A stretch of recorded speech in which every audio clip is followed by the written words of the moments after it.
El pueblo de El Sosiego, un puñado de casas de madera y piedra, aferradas a la falda de un monte imponente, vivía bajo el yugo de una ley no escrita. Una norma que se transmitía de generación en generación, con el mismo peso inmutable que la piedra de sus cimientos. Nadie, bajo ninguna circunstancia, debía salir de casa cuando el silbido proveniente del monte resonara en la quietud de la noche. Para los forasteros, El Sosiego era solo otro rincón pintoresco y atrasado, un lugar donde la luz eléctrica era un lujo intermitente y donde las viejas supersticiones se enraizan en el alma de sus habitantes. Pero para sus moradores, el monte no era solo una elevación de tierra y árboles. Era una entidad, un pulmón gigantesco que respiraba leyendas y exhalaba terror con el aliento helado de sus bosques de pinos. La historia del silbido, que se decía había comenzado hace más de un siglo con la desaparición de un leñador que se atrevió a responder a la llamada, era el pilar de su existencia, el faro oscuro que guiaba cada decisión después de la puesta del sol. Una noche de invierno, con la luna oculta tras un velo de nubes grises que prometían nieve, el silbido se manifestó. No era simplemente un sonido, sino una modulación hipnótica, una melodía sinuosa que ascendía y descendía en el aire gélido, colándose por las rendijas de las ventanas y las chimeneas, buscando un eco en la conciencia de los que lo escuchaban. En la pequeña cabaña de Lucas, un joven que había regresado al pueblo tras años de vida en la ciudad, la llamada resonó con una claridad perturbadora. Había escuchado las historias, por supuesto, pero la razón urbana había sembrado en él una semilla de escepticismo. Su abuela, postrada en su cama junto al fuego crepitante, le había suplicado con los ojos vidriados: «No respondas, hijo mío, no mires, si lo haces, te llevará». Pero la curiosidad, esa maldición humana tan poderosa como el miedo, comenzó a corroer la voluntad de Lucas. El silbido no era amenazante, era seductor, casi musical, una promesa de misterio al otro lado del umbral. Algo en el sonido evocaba la imagen de una criatura atrapada, pidiendo ayuda en la inmensidad del monte. Sin poder resistir más la tentación y sintiéndose absurdamente ridículo por ceder a una vieja superstición, Lucas se levantó, se acercó a la ventana que daba directamente al monte y con un aliento tembloroso devolvió el silbido. No fue un acto consciente, sino un reflejo, como si el sonido hubiera encontrado un resonador en su propio espíritu. La respuesta del monte fue inmediata y aterradora. El silbido se detuvo abruptamente, dejando un vacío ensordecedor en el aire. Pero luego, a la distancia, entre las sombras densas de los pinos, Lucas divisó una figura. Era alta, más alta de lo que un hombre debería ser, y se movía con una extraña lentitud antinatural, deslizándose entre los árboles sin romper ni una rama, sin hacer el menor sonido de hojas secas bajo sus pies. A medida que la figura se acercaba, la luz tenue de la luna logró delinearla con mayor claridad, y Lucas sintió que su corazón se encogía hasta volverse una nuez helada en su pecho. La criatura, de apariencia humana, caminaba con una extraña asimetría, como si su centro de gravedad estuviera desequilibrado. Al acercarse un poco más, Lucas pudo ver por qué. Le faltaba un brazo. Donde debería haber estado el hombro, no había más que un vacío, una ausencia de forma que la luz de la luna no podía rellenar, como si esa parte del cuerpo simplemente no existiera en esa dimensión. La criatura siguió avanzando, lenta, deliberadamente, con su cuerpo incompleto. La parálisis que se apoderó de Lucas no era producto de la voluntad, sino de un magnetismo ancestral que emanaba de la figura, una fuerza gravitatoria que parecía succionar la realidad misma hacia aquel ser incompleto. A medida que la silueta avanzaba por el campo de hierba seca que separaba el bosque de la cabaña, la luz de la luna, ahora más intensa tras el paso de una nube, reveló con una crudeza insoportable la verdadera naturaleza de su deformidad. No era solo el brazo lo que faltaba.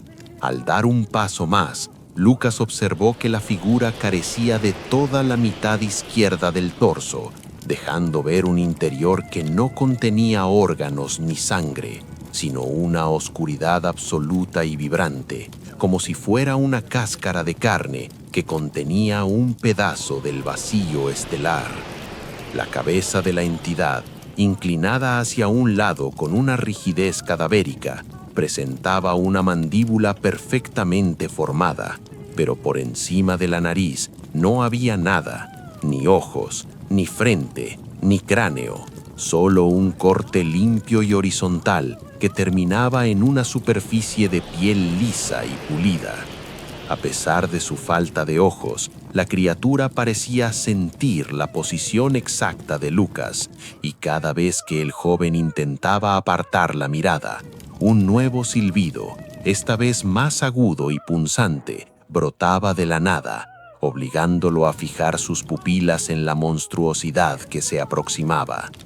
El aire dentro de la cabaña comenzó a enfriarse de manera violenta, y el fuego de la chimenea, que antes crepitaba con vitalidad, se extinguió en un instante, dejando tras de sí solo un rastro de humo negro que se retorcía como serpientes en el aire. Lucas, con los dedos entumecidos sobre el marco de la ventana, vio cómo la figura llegaba finalmente al porche de madera.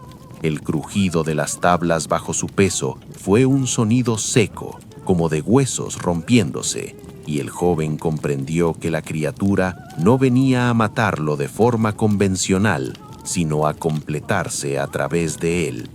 La abuela, desde la penumbra de su cama, emitió un gemido desgarrador, una advertencia final que se ahogó en su garganta cuando la puerta de la cabaña comenzó a abrirse lentamente, no por la fuerza, sino porque la madera misma parecía desvanecerse para permitir el paso del visitante.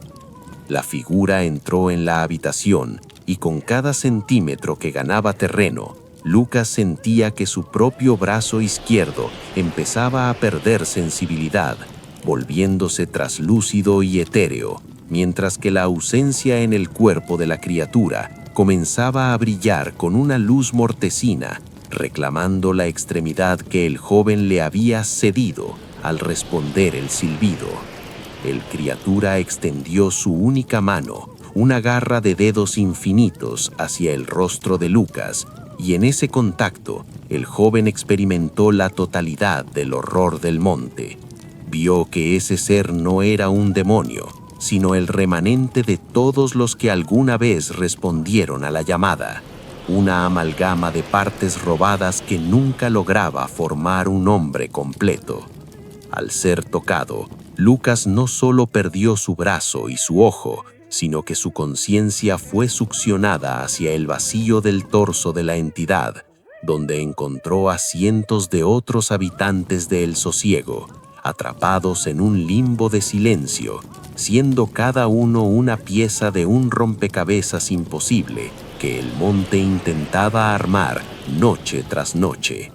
La figura, ahora con el brazo de Lucas injertado de forma grotesca en su hombro inexistente, emitió un último silbido de triunfo que resonó por todo el valle, una nota de una pureza aterradora que anunció a los aldeanos que el monte había cobrado su tributo. Al amanecer, cuando los vecinos se armaron de valor para entrar en la cabaña, no encontraron rastros de lucha ni sangre. Lucas estaba allí, sentado frente a la ventana abierta, con la mirada perdida en la cima del monte, pero su cuerpo era ahora una paradoja física. Le faltaba el brazo izquierdo y la mitad superior del cráneo, pero las heridas no sangraban ni mostraban carne viva. Eran simplemente bordes lisos y terminados, como si nunca hubieran estado allí.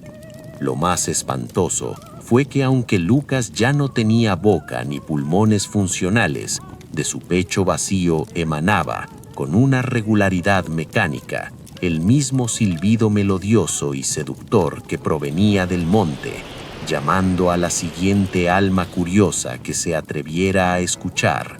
El ciclo del sosiego se cerraba una vez más, confirmando que en aquel monte nada se crea ni nada se destruye, solo se intercambian las partes de una humanidad que se desvanece en la oscuridad de un silbido eterno.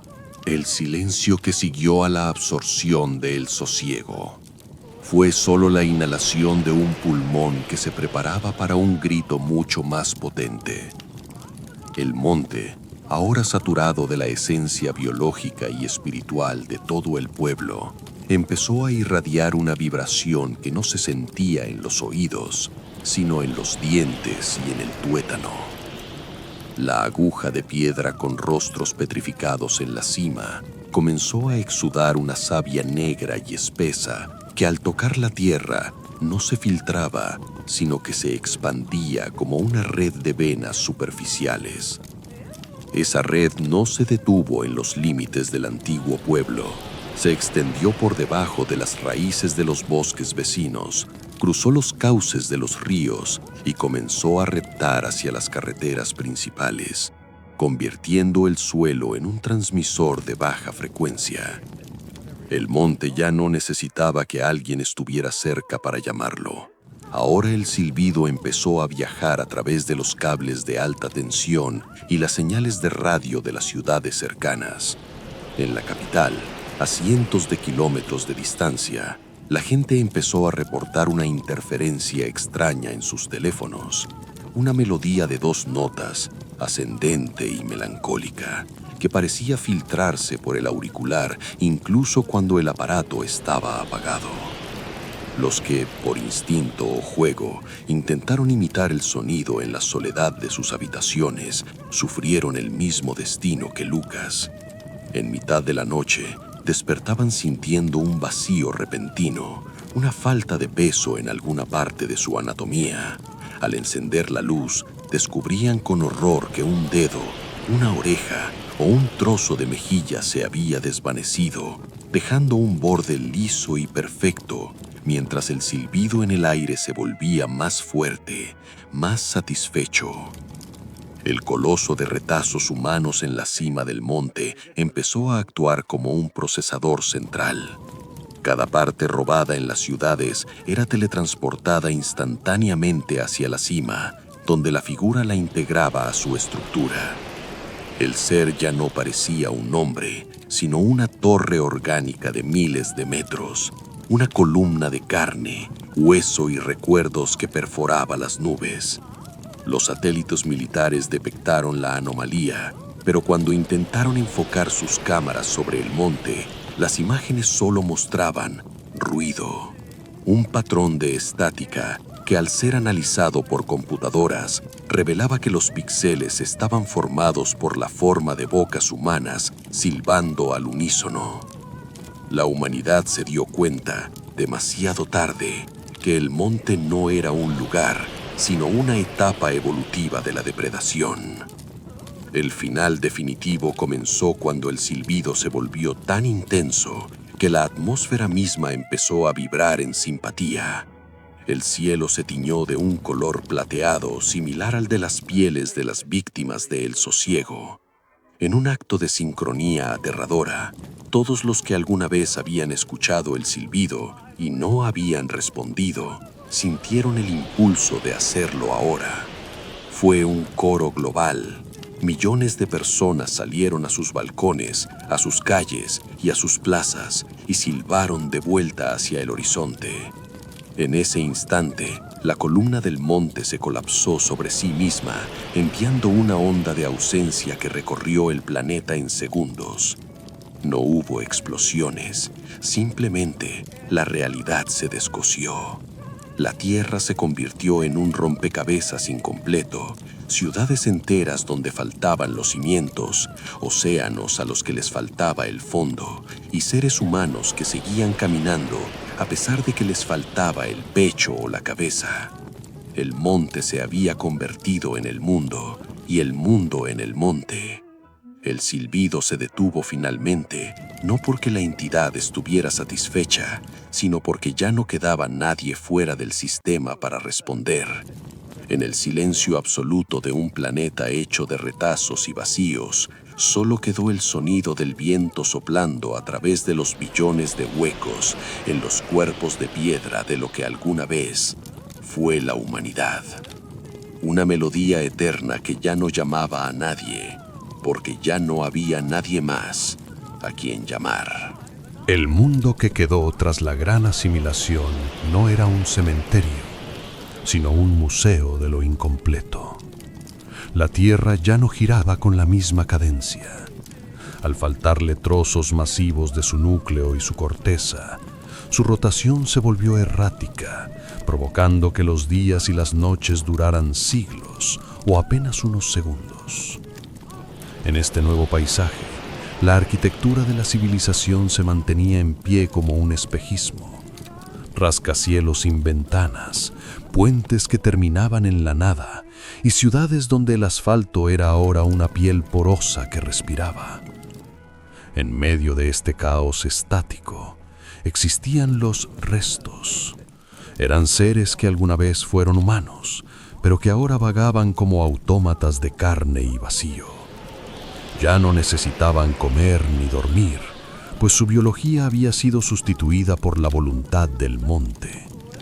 Se comunicaban a través de pulsos de aire que salían de sus cavidades vacías, un lenguaje de soplos y vibraciones que mantenía la red conectada.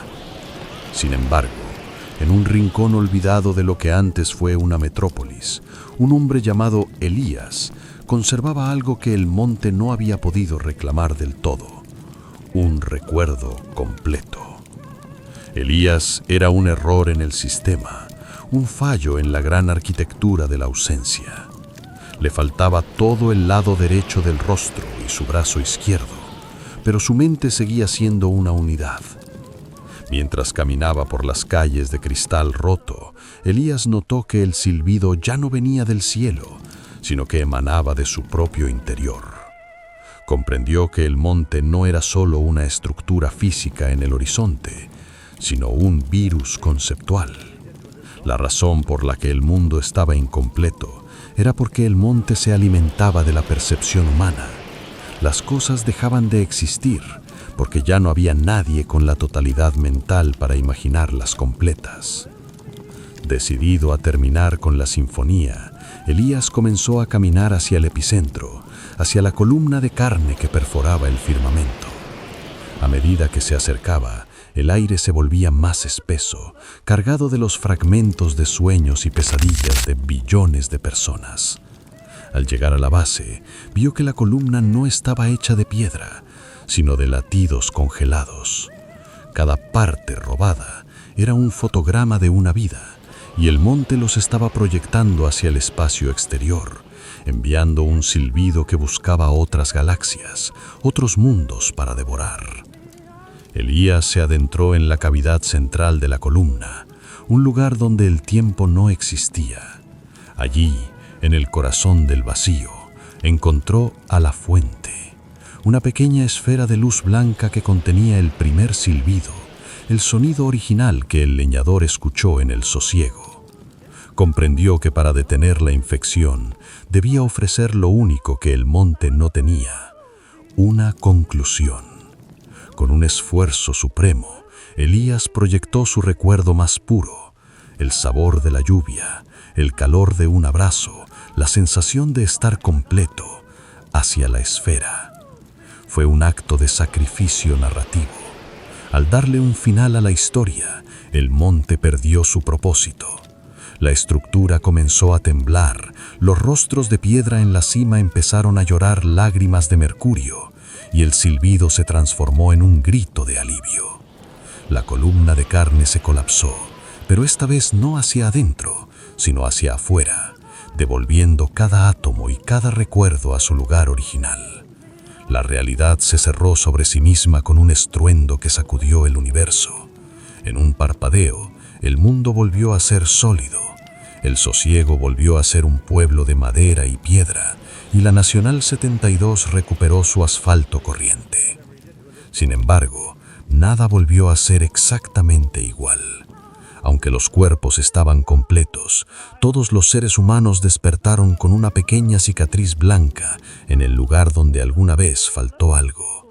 Y a veces, en las noches más silenciosas, cuando el viento sopla entre los pinos del sosiego, se puede escuchar un silbido muy tenue, casi imperceptible, pero ya no es una llamada para recolectar partes, sino el eco de Elías, un recordatorio de que somos seres frágiles, hechos de retazos, y que solo estamos completos, mientras alguien, en algún lugar, se atreva a recordarnos tal como somos.